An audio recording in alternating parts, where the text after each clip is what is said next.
Hi, everyone. I'm Parker Mann with Indiecade. Thank you for joining us. This is our Midpoint show and tell for Climate Jam 2025.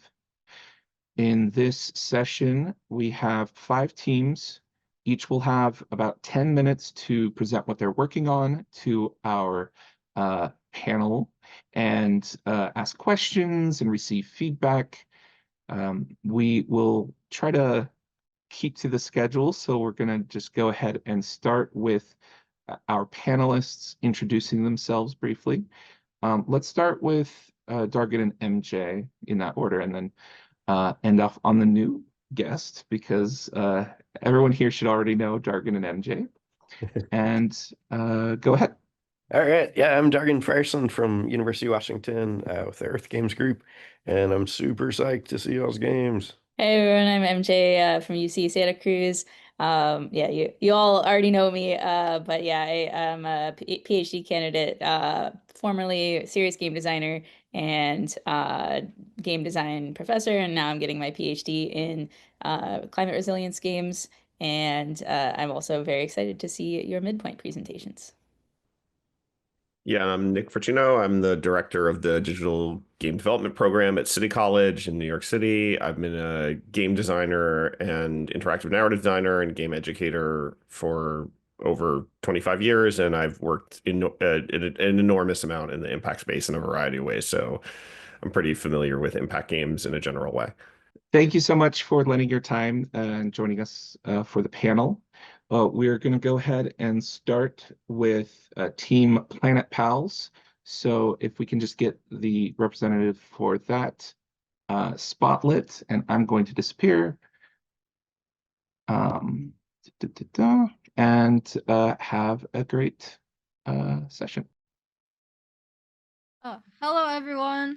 It's been a while since I've been in the spotlight on Zoom, so do be patient with me for a second here, please. So I'm gonna go ahead and share my screen. We have currently the playtest for our game with the background implemented. It was different from what's up on the page right now, but here's what our page looks like right now. It has a lot of materials on it already in regards to visuals and stuff like that. Examples of what we kind of want our dialogue cutscenes to look like, which will be a lot of the narration and like the storytelling pretty much. So right here, a lot of description, controls, our call to action, which was something I wanted to get in really early as well. I might do a bit more workshopping on this, but for right now, I'm pretty proud of like how the layout is and everything. So very strong on the visuals up front. Our playtest was more of like a movement-based one. We do have a bit more going on in regards to what we're implementing and what we're working on, especially with visuals. But since this is just the same as the one here, I'm gonna go ahead and just kind of like play around with it as I'm talking about what it is we're looking for in regards to feedback and stuff like that. So in our cohort, I did mention like the layout of the levels, the order of which we're doing them, and the thematic like disasters and how we plan to tackle all of those. This is like a more Metroidvania slash platformer that's based more in like narration and movement heavy. So this will be the first level, which is based around like forest fires. And the goal is to have it be like a time-based sort of race against time where you're running from fire and then you hide in a burrow with a bunch of other different critters that you can talk to. And the goal there is with each disaster you have, there's supposed to be a solution that's based in science. And then as you go on, there's a more like fiction-based sort of solution to it where it's like maybe you can spray water at fires to put them out, or maybe you can like use water to fill up ground pumps to restore groundwater. So for this one, you don't have any upgrades. You're just kind of running from the fire. And the fact here is you can like go underground where it's colder and critters actually burrow under the ground to escape forest fires. and they'll teach you that knowledge, and it gets put into your adventure log, where you can then learn more about it in a research section that's based with like cited sources and stuff like that. So it's definitely including a lot of the research aspect, along with getting people involved in like the community and seeing more of like why this would be applicable and what scenarios it would be applicable in. I think that's about the extent of what I wanted to show. I did bring along 2 of my team members just in case there was anything more we wanted to ask about in regards to like programming or audiovisual, but I think that's about it. Yeah. Lincoln, do you have any anything you want to ask about? Well, I'm the guy who did a lot of the programming for this. And there's plenty of specifics I could go into. Obviously, it's built in Unity, as you can see. And we're using, rigid body physics, but we have a movement system which is largely built to resemble Hollow Knight, because it's kind of a, you know, highest praiseworthy title within the genre of Metroid platformers. So we have this instant no velocity movement system to be super responsive. And I guess one of the important mechanics at the moment is this glide, which is, kind of based on our sugar glider sort of a looking character. And the glide is built around an acceleration system. So it's a little bit of mixing kind of mechanics where you have like instant, very responsive movement for like normal walking around, but then with the glide, you are accelerating. Um, and yeah, there's a lot of other stuff I could talk about, but I guess let's just open it up to questions. Awesome. Thanks for your presentation. I do have a question. So I liked what you were explaining about how critters burrow down in the ground to escape from wildfire, and that's one of your mechanics. Since it seems like a lot of effort has gone into the design and implementation of the movement system, I was wondering if you have other ideas about how you can use movement as a way to teach the different things that you're trying to teach about the different disasters. I think that burrowing underground is a fantastic example. I'm just curious if you thought through some other movement-specific ways of teaching those ideas. I think a lot of the like additional movement base would probably be something for a full scope game. Unfortunately, as much as I would love to have the time to like research a bunch of different ideas for it, that was like the first one that came to my mind. I was like, we have to go with that. So it was that one, and then the spray pump, the galaxy spray, which we've called it. It can be used as a dash, but that's not really like oriented towards teaching anything necessarily, because last time I checked, people can't dash with water, but maybe I'm wrong. But Well, we do fight fires with water pumps, but yeah, I don't know if there was more to that question that I should be answering. Did I miss anything? No, that was great. Okay, cool. Nicholas, it looks like you have a question. Yeah, I mean, just based on what you were just saying, like what do you imagine the final product of this being when you get to the end of this? Like what do you hope to present as the whatever the demo of this or the simple vertical slice? Like what do you think you'll have by that point? I think at that point we'll have a good handful of course, like movement abilities.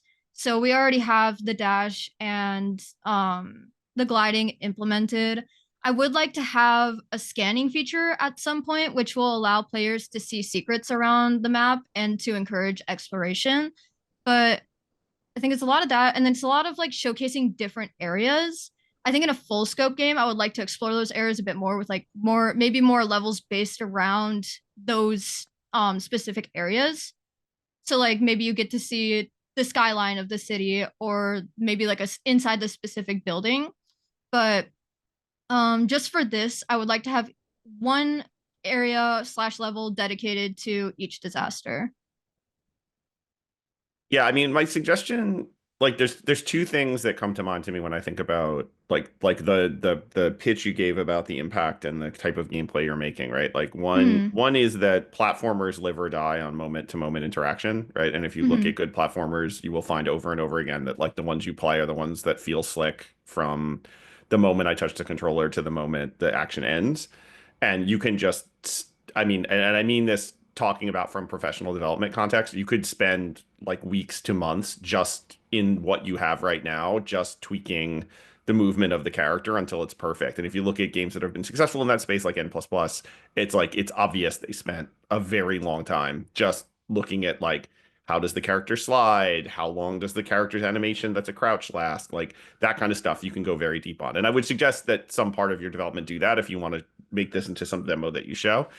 But the second side of it, I think you have like a loop in the impact that I think is really interesting, right? Which is like, oh, I do the platforming for a while and then I find the animals and the animals teach me something and the thing is real, but I also used it in the gameplay. And that works in a serious methodology that I articulated for myself, at least for this grant I did a while ago, called the Tract and Educate, which is like you stumble into this room and then the animals talk to you and they said they're hiding underground and you get kind of curious about it and you're like, well, why Mhm. are animals hiding underground? And then the game should give you some outlet to like then find that information, right? And it just becomes like a curiosity that the game's not really trying to teach you, but it's weird enough that you as a user are like, wait, that's kind of strange. And like these are animals that live in the forest. Is this actually real? And then they look and it is, right? And I think that is really good. So my suggestion to you would be as you think about continuing to develop this, making that loop strong Mhm. of like seeing that happen is the thing that will actually demonstrate your impact more than anything else. Right. And then if you just tell me a couple of stories of like, oh, and then we're going to do it for this disaster with this, and then we're going to do this disaster with this, it'll be very clear picture to me of how your game is trying to like create impact and then pull towards a call to action. Okay. Do you want me to go into more of like what we intend for that? I know we don't have a lot of time, but I can quickly just like overview it if you'd like. I will let Dargan Yeah, I decide. just had one other small thing. Yeah, I think it's a super cool concept, and I love the movement and the art and stuff. I was wondering whether maybe like you could introduce more challenges or more sort of easier gameplay in certain parts based on like changes that humans have made, right? Mhm. As a way that you could teach, ways to prepare for fires, for instance, right? So if you had too much, small brush that's really flammable, right? Around that people could have taken care of, but they didn't, right? Then that makes the level more challenging. And it could be another way that people will sort of be able to connect the gameplay with real actions that could be taken that aren't Mhm. really like a huge new mechanic or anything, They're just like something that can sort of add to the backstory that then people will link again, like Nick was saying there. We need to move on to the next team, but very quickly, if you have a response to this question from the chat, what can we expect in terms of puzzles? Oh, I think they responded in the chat oh, already. Yeah. got it, Thank got it, you, got it. Lincoln. My Yeah. chat was delayed. All right, thank you so Yeah, I much. also Yeah, agree thank with you. this that MJ saying that focusing on just wildfires is just fine. That's plenty to teach. I think within Okay. the game. Yeah, yeah, great job, y'all. Thanks. Thank you so much. All right, thank you very much for your presentation. Next up, we have the path to today. Hello, hello. All right, let me get my slide deck open and we can just start because I know we don't have that much time. All right, we're one Greebo making the path to today. This is a brief explanation of our name. We have Greebo on the left. She's a funny dog I like, and the planet, the boat we're all in. So let's just get straight into it. The basic idea is this is the pitch I sent to every one of my team members. The protagonist is a time jumper from a dystopian future. Their job is to jump to different timelines and harvest their resources. And this time, the timeline they've jumped to is tranquil, abandoned, and beautiful. And at first, they assume that this is a one where humans never existed. So a few like basic inspirations I thought that going into this, I thought that one of the most important parts of making, like a climate-oriented game is telling a compelling story. Like if you look at these movies on the right, Princess Mononoke, Pompoko, they have a very strong focus on environmentalism, and they're engaging because of that. So as for the actual narrative itself, I was thinking, well, time travel stories and dystopian settings go hand in hand, and there's oftentimes an element of ruining something with time travel stories. So why not let people like project forward in our time and, well, ruin our world? So narrative was at the like top of the list for things that we wanted to create. So it's what we started ideating about first. And I think, and I think other people think in my team, it's super easy to feel like nothing you do at an individual level for the climate really matters, right? Because you're not some super billionaire and you can't really do anything about people flying on their private jet 19 times in a month. And it's also really hard to look forward and think about what minor percentage increases in heat will look like in, 10, 100, 1,000, 10,000 years, right? Like it's hard. And you're not going to be around to see that. So we wanted to tackle something in that area. We decided that our story would be about someone who's very much so just isolated, lonely, a cog in the machine, whose job is to be complicit in environmental destruction. And you can see a part of our HUD. So the narrative's mainly, ultimately, it's a hopeful one. It's one about the power of human connection and the importance of doing your part even when it seems super hopeless or futile. Now, we only have 10 minutes, so I'm not going to like give the whole narrative breakdown, but you guys are going to get the super summarized version of everything. So you show up in the peaceful timeline to hyper-industrialize it and harvest resources from it.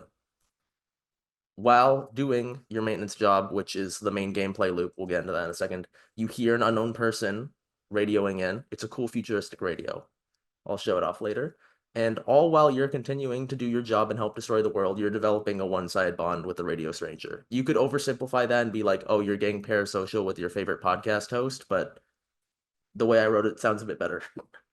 And then the big twist, the big thing that the whole game's building up to, the stranger has been sending messages back home after the humans in this timeline caused a climate apocalypse Wall-E style. So you're ruining it for the second time. And you're just receiving their messages now in an extreme delay because they were super far away in space and they're all long dead. They didn't find another home. So seeing the destruction that you've caused, which you only get to see the destruction you've caused in brief flashes, whether it be through a photo you take or a window, you aren't really exposed to what you're doing frequently, and that's on purpose. You're supposed to get sort of desensitized and acclimated to the idea that, well, I mean, the things I'm doing are kind of ruining the world, but I mean, how would I know that? I can't really feel that, so it's all right. So then, very end, the big decision, you get to decide to either go back home and, well, you did your job, glory to Big Brother, here are the resources, go back to the dystopian timeline, keep doing this, or you use the energy you harvested to try and stop the first apocalypse in this timeline. You're basically never getting back home, you boot up the time machine, you go back in time, and hope to try and make things better. So on to gameplay. A lot of this is like placeholder asset stuff still, like the top, but the top rights, that's basically a classic Pokemon ice puzzle. If you've ever played that, I'm sure a lot of you have. And because the narrative is so important and the narrative is primarily audio based with the person radioing in, we wanted to make it easy to listen to the narrative as you played the game. So we decided to go with a simple task structure. It also, I think, makes it a bit easy to fall into like a sort of monotonous rhythm, which is kind of what we're going for. You're given a simple list of things to do, like, oh, okay, go take this energy cell, put it in the receptacle, take this waste, put it in the waste thing, just shove it out, go and play Bop It.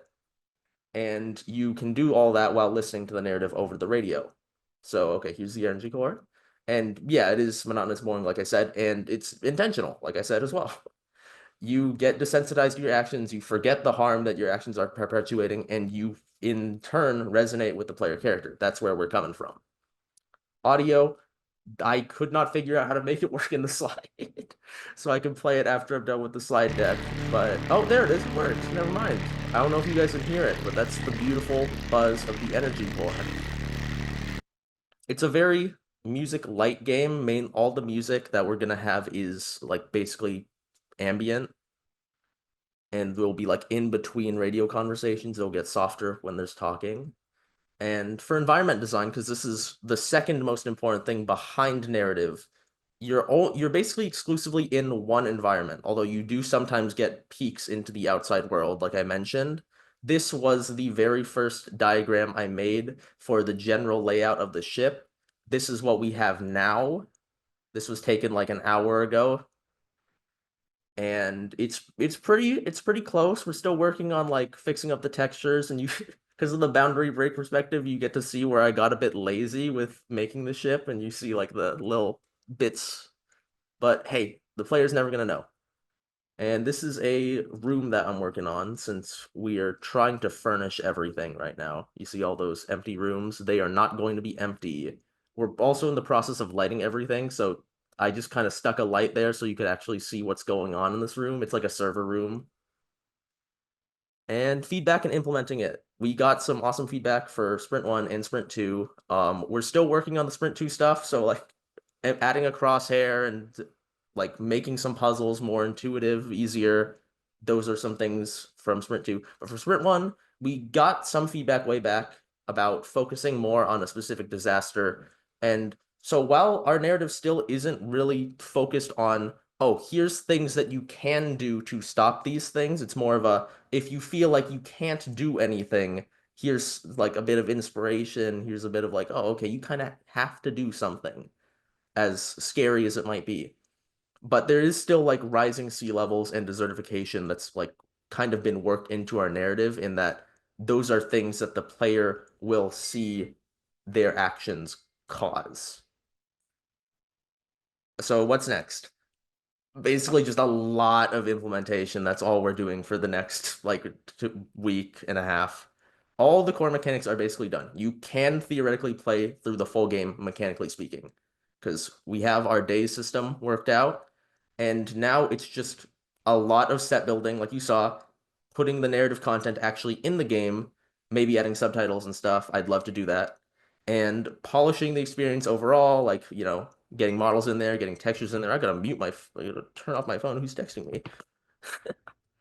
And yeah, thank you. I'll take any questions. I'd be like more than willing to demo the game that we have right now, if anybody'd be interested in that. It's I don't know if you got the impression, but it's a first-person 3D game.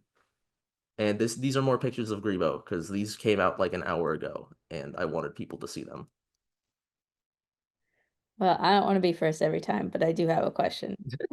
Yeah. Dargan and Nicholas, you guys get to go first next time. So my question is, based on the way that you're presenting it, being like, I appreciate the sort of being able to build empathy based on this collective feeling we all have of like not being able to make a difference as individuals. But I'm curious if you have like what do you imagine being like an actionable takeaway for people? Like, what do you hope someone would do after playing it that's different than what they're currently doing right now? This game is like the ideal target person for this game is someone who's like, I would like to do more climate things, but I also don't feel like it really matters, like my contribution at a personal level. So I'm not going to, simply because, it's a break from the norm. It's too much of a hassle. So I recently went to the Hollywood Climate Summit. It was like a month ago, I think. And there were a whole bunch of talks about like the powers of stories and like, oh, minor things you can do at a personal level to, help with emissions, like eating like not meat was a pretty big one. And so I feel the ideal, hurry up, got 2 minutes. I feel like the ideal takeaway I'd have is somebody plays the game and they're like, okay, maybe I should give things a second thought. Because I don't think there's going to be like a, oh, you shouldn't eat meat narrative in here, or like, oh, here are some specific things you could do. Maybe there will be like an end credit screen where will be like, here are some resources to help you get started.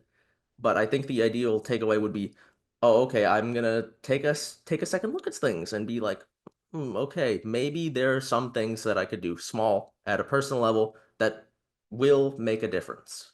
Not one that I'll be able to see, but in tandem with everybody else, you gotta try, right? I was just thinking that sea level rise especially seems to be a scientific problem that's like really hard to communicate just because it's so Yeah. slow, right?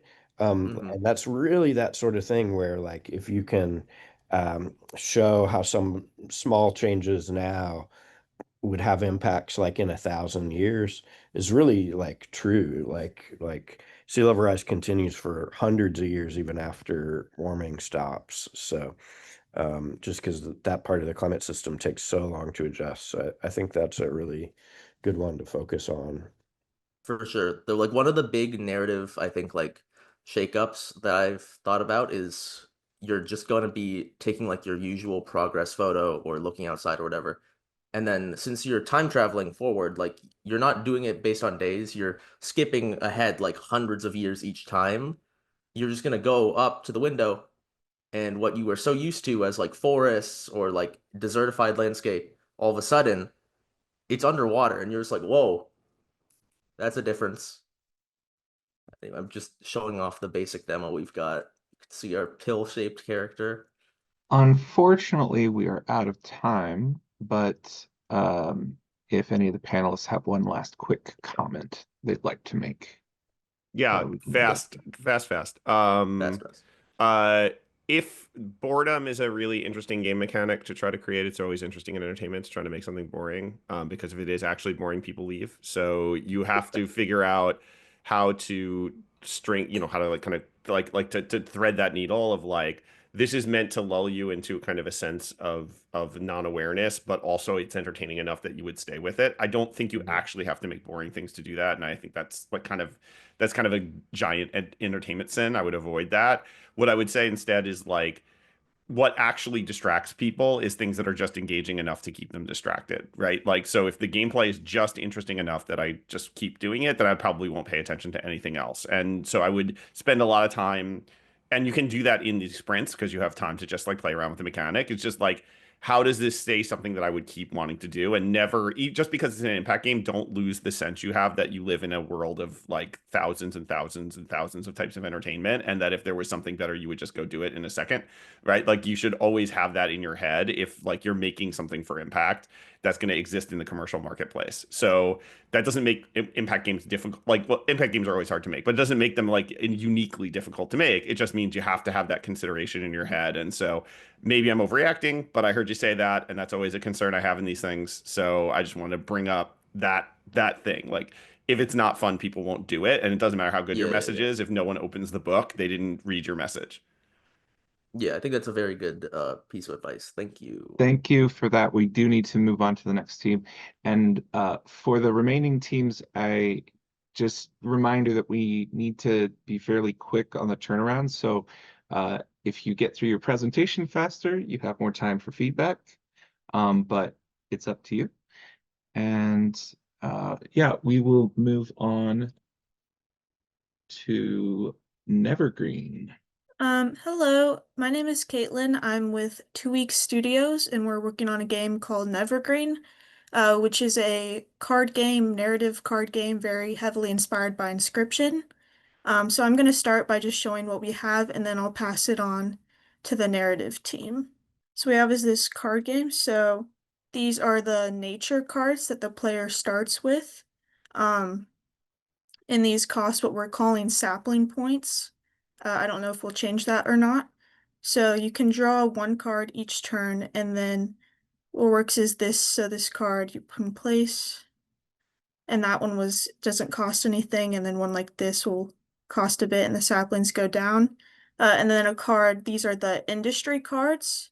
So these are cards that you can play by sacrificing your nature cards. And then if you end the turn, the enemy will play, and we're still working on getting that to be working perfectly, but then you can draw more cards, and that's kind of how the game is going to work. And then now I'll pass it over to the narrative team to explain like our story and how this all relates to climate. I am William Tyler. I'm also part of TUI. of Two Week Studios, and I was mostly in charge of narrative and art, and along with Dylan. So I want to talk about the player character. So Nevergreen, you play as a higher up at a big company, specifically working in like the research department. So one night he is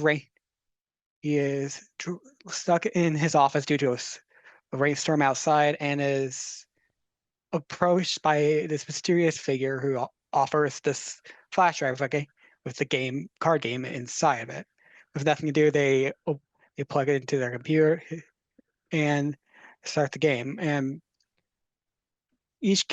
so as they battle like different bosses, enemies based off like various natural disasters, they also uncover their new information about the company he works Yeah. for and I the can truth take over behind for what this. they're doing. Right? To piggyback off of Spiky, sorry, William. As you play through the game, you're slowly revealed on the way the company has been kind of working with how they've been like corrupting the people and telling them like that everything they're doing is not their fault, that pollution and all that stuff isn't their fault. And basically throughout the game, the fights and the bosses are going to slowly reveal to you as the player, because you're just a higher up, what's been going on in the company and all the corruption and all the misinformation and all that stuff that you have that you didn't know existed, but as you get higher and higher up, these things will slowly be revealed to you.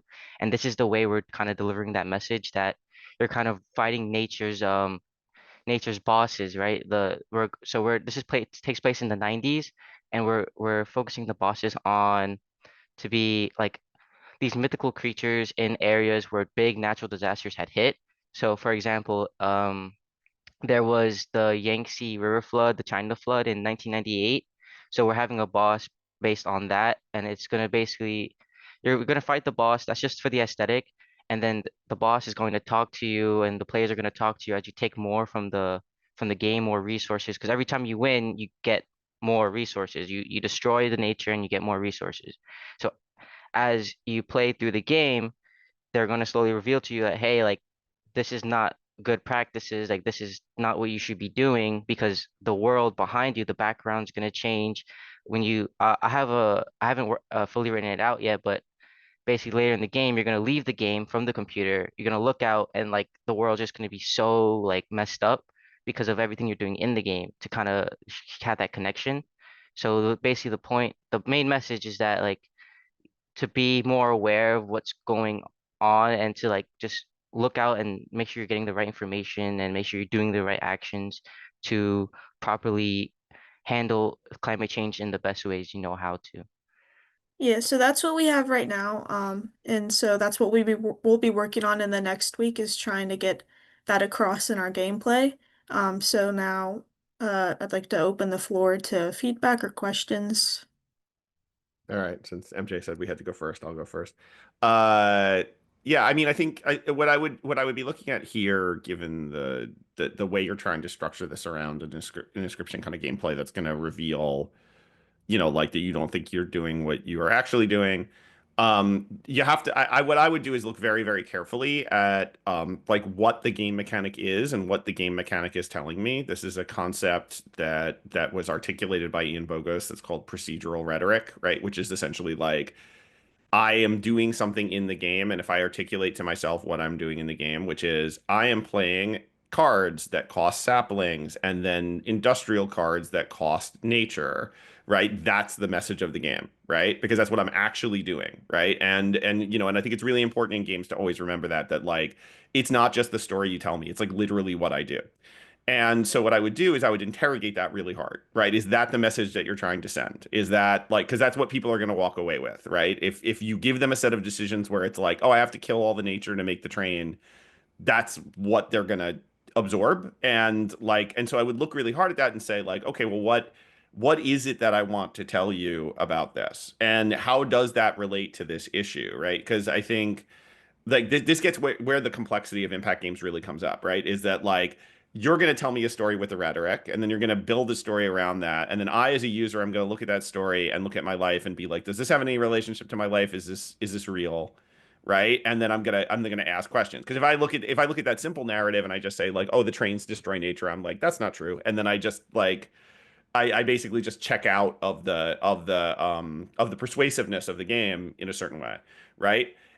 Which isn't to say that methodology can't work. It can work really well, but that's the question you should be asking is like if and especially if you want to make this handshake that's like, oh, you think you're doing something and then you're doing something else and then you have to change your behavior, then the mechanic has to support all of those things, right? So that I can make a different decision somehow, and that I wouldn't have made that decision before because there are reasons why I wouldn't make that decision that probably have something to do with the reasons that I don't like, like recycle everything I ever buy in the real world, right? And so what I would suggest, because you have time to do this in a very short operation, is just like look really hard at the mechanic that you're pulling it from Inscription, but like it's got to make sense to your mechanic. So take that base and then just like figure out like, well, what is this actually saying?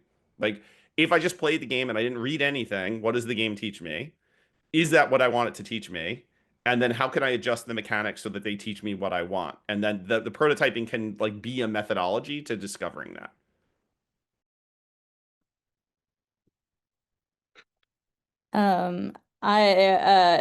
There was no question in that, right, Nicholas? So we're not waiting for them to respond. No. Okay, cool. So I had a thought that I wanted to share. I also don't think mine's going to turn into a question either, though. But while you were explaining it, so I don't disagree with anything Nicholas was saying, but I was kind of intrigued by the idea of how you have the player like sacrifice nature to do industry things, and then like what is the like showing them a cost for that that maybe gets them to feel a need to find some kind of balance, that like you could like win the game by destroying all of the nature and building all of the industry, but is there a more balanced approach where you do better in the game or like you have some better outcome as opposed to just like, oh, industry destroys nature and industry is bad and nature is good. So what I was kind of thinking of, this is totally different mechanically, but if you're familiar with the game Factorio, and the gameplay in Factorio is completely different. Like you run around and you're building actual factories and you are destroying the nature. But as you destroy the nature, you make the enemies more aggressive and then they start coming and destroying your base.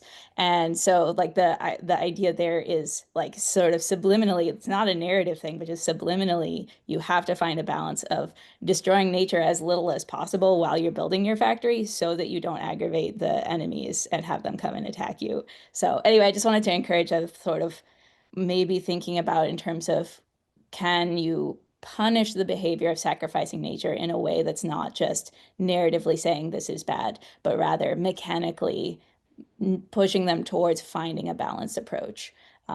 Just a thought. Yeah. I don't have too much to add in terms of those other comments, but I think that y'all are super talented and that I think that you're gonna come up with cool ways to reckon with what they're saying, and I'm looking forward to seeing what they are. All right, we will need to move on to the next team now. Thank you for presenting. We are moving over to the game Disaster Prevention Squad. Hi, I'm Vivek. I'm kind of like the gameplay programmer / tools programmer for Disaster Prevention Squad. I'm going to share my screen. So I'm just going to go through the itch page right now. Can you guys hear the audio? Yes, no? Okay. So this is just the simple prototype that we had. The idea for this game was that we kind of debated what topic to choose, and we thought, flooding and island nations and kind of people who are on the equator are the most affected by climate change, and especially like rising sea levels. So we thought we'd tackle that sort of issue. So this is a sort of isometric city builder kind of like puzzle type game. So the idea is that, of course, this is all prototype stuff, but you see these speech bubbles and they kind of represent like the village people or like the city people on the island, and you talk to them and they kind of give you indications about the upcoming like climate disaster, because there's going to be like flooding that's going to happen. So by talking to the people, you kind of find out more about this issue that's happening, because what we wanted to focus on and emphasize was kind of the importance of community in kind of preventing and protecting people from climate disasters. So you get this indication if you talk to these people that like, oh, there's going to be like a flooding that's going to come from the east. So what you can do is you can move around these blocks, and you can kind of protect this red block. It's kind of like a failure state thing from the upcoming flood. And what would happen is the flood comes in, and you protect your the village or town, and you win. And then if you don't, what can happen is you fail. So that's just kind of like one level. The way the game is kind of what we've been ideating on and what we wanted to function as is kind of you're on this island and a few waves come in, and you'll have a defense phase where you'll get the chance to either talk to one of like the island folk, or you'll get the chance to build a sort of one of those constructions, not just like moving stuff around, but adding like a new building or a protection, or upgrading some housing or infrastructure to make it more resistant to the upcoming disaster. And it will also have more indications and stuff about this. And then after that defense phase, you go into the disaster phase and stuff. And then just a sneak behind the curtains, if I can go to Unity. That was our kind of prototype build, but how do I hide this? I don't know if I can. Okay. That was our prototype build. There's not been too much that's been like added because I've been doing a lot of refactoring. So more so, this is just kind of showing off different art style and stuff, and the fact that these mechanics still work. And then some of the things we've been using is this tool that we created, or I created, for dialogue scripting. And it's part of that dialogue system because we really wanted to emphasize kind of this nature of talking to other people in the game, and being able to protect a community from within itself, because we wanted to get away from like individual solutions, because also most of the team kind of looked down upon that individualistic approach to like combating climate change, because most of us recognize that most of anthropogenic climate change is caused by like giant corporations, and we can't really do anything about that. But we also wanted to be able to like make a game that's like fun and engaging, and not like, oh, destroy companies or whatever. So we're striking this balance of try to do what you can with your community. And yeah, I think that's about it. Any questions or feedback, comments? I do have a question. I don't remember all of the terminology for this, but I was recently participating in a workshop about coastal flooding and like flood barriers. I don't remember what it's called when you're constructing the physical things that reduce flooding on coastal areas. But the workshop that I was part of, they talked about the benefits of like natural flood barriers, like coral reefs, basically, like the the damage that we do in coastal areas is what causes coastal flooding to be worse. And rather than us reacting to it by building flood barriers, if we stopped doing the bad things we're doing, I don't have all the words for it, but if we stopped doing the bad things we're doing along the coast, the flooding would be reduced, and that would be more impactful than like the reactionary of like putting up walls. And the reason why I bring this up is because I love the narrative side of this, where you're like going and talking to the residents, and like that's, I think, really compelling. But I'm trying to understand mechanically where you're like placing those tiles to like stop the flood from coming in. How are you tying that to like the learning that you want players to get? Like how do you narratively represent what they're doing with those blocks? Right. So part of it was we thought about kind of going a bit more in a puzzly direction of like, hey, could we make it so that, certain blocks protect like certain types of disasters, or um, I mean, this is part of a conversation when we were thinking about like a different scope and stuff. And if we had a larger scope, we might do that. But with the thing you're referencing about the coral reefs, the idea is that from the research that I remember reading is that coral reefs like help kind of like beaches from degrading because of erosion from like rising sea levels, and so making sure you protect coral reefs is like important. And then also, but that's just like one solution, and you know, um, kind of combating like the effects of climate change as a whole is kind of like a faulty method because ideally you would go to the source and like stop climate change. But the other solutions were like flood levees and like kind of, I also forget some of the terminology, but like these specific constructions that you could use to keep rising sea levels at bay and making sure that communities were protected. Another thing we want to add as one of the mechanics was the idea of upgrading certain blocks or buildings so that they have like higher elevation, so that you have more resilient infrastructure that way. And yeah, the part of the problem here is just scope. If we had a bit more time, I think we could work in more mechanics of like, oh, these buildings do this, and like, certain buildings next to each other, or like with the help of other buildings or with certain resources, they could do more things. But yeah, I hope that answers your question. Yeah, thanks. It does. Yeah, I know it's a really complex problem. And it's difficult to address something so complex with something that's also fun gameplay. I just wanted to bring it up because I'm not sure how players will take the message mechanically versus narratively, and just something to think about. I want to suggest that I think this direction is kind of interesting because the flooding's just going to happen, right? Like you're not like trying to get the player to like think about like, well, how would you stop the flooding?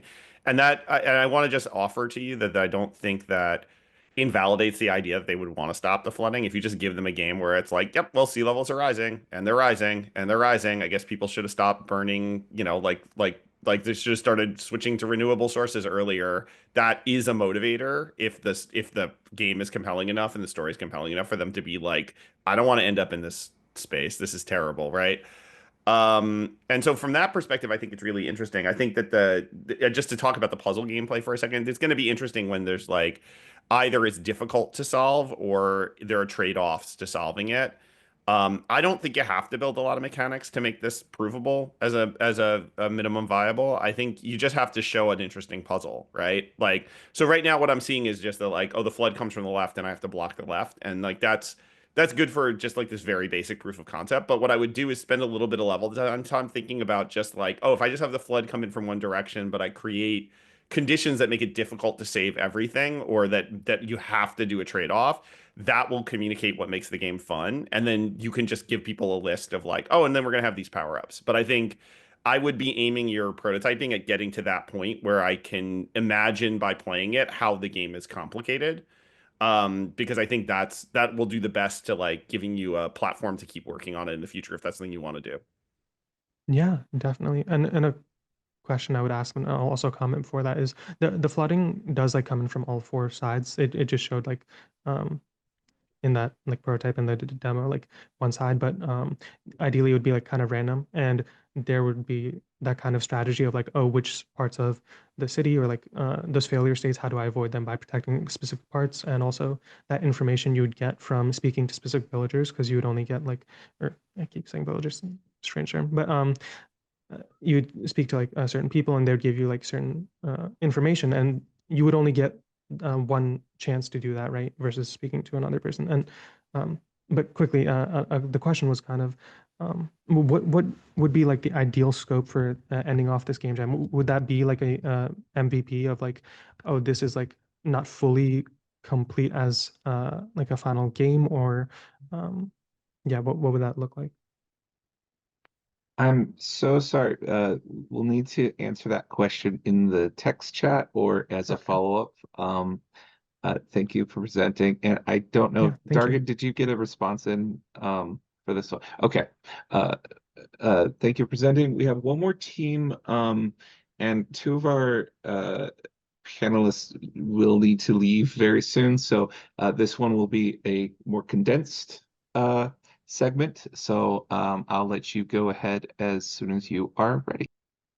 Yeah, let me make this brief. We started off with this one idea that the planet has a very complicated system within it. Human factors are influencing the environment, but we need our planet to be healthy for us to survive rather than the planet itself.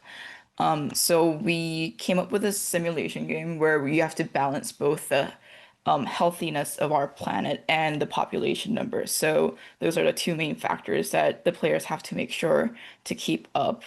Um, we divided up the resources and made like a flow chart of how they relate to each other, resembling and simplifying what is in real life after doing some research. So this is our flow chart of like resources. After that, we put that in our game, and currently it's balanced out much more than the prototype that we presented a couple of days ago. We have different stations where players are controlling like ozone levels, core temperatures, and water temperatures. There's different main events that happen depending on the state of the player's like stats, and players have to react to that. And depending on how they react to those factors, all these other trickling down effects would happen because all the resources are related to each other. But it's never easy because it's unpredictable, but like you could generally tell what affects what in like which order. Everything happens in a tick. Every second is half, no, not half, quarter of a year. So you'll see the effects of like your changes like gradually over time. There's a profit station where you could directly interact with the humanity if they are causing like um a radical decision. For example, if technology goes up too much, there would be more disasters and more more unbalance in the nature. So they could you could try to communicate with humans, but it like costs your trust level. Like if your trust level is too low, your message will fail, and then like it would accelerate this like bad like cycle for humanity. But yeah, that's about it for now. It's really rough. There's a lot of balancing we have to do, and we know that it's an ambitious idea, but like we're getting there currently. Sorry, I know I don't really have that much time, so I kind of rushed through everything. I think this is great. I appreciate you going through it quickly for your time. I just wanted to say I love how like thoroughly you all are thinking about like the environment that you're building out, and I see like the stats appearing on the screen where I can see like kind of like the data-driven component of like you can see the variables changing over time. I would only suggest that having worked on some like data-driven games where like there's a lot of potential variables you could show the player.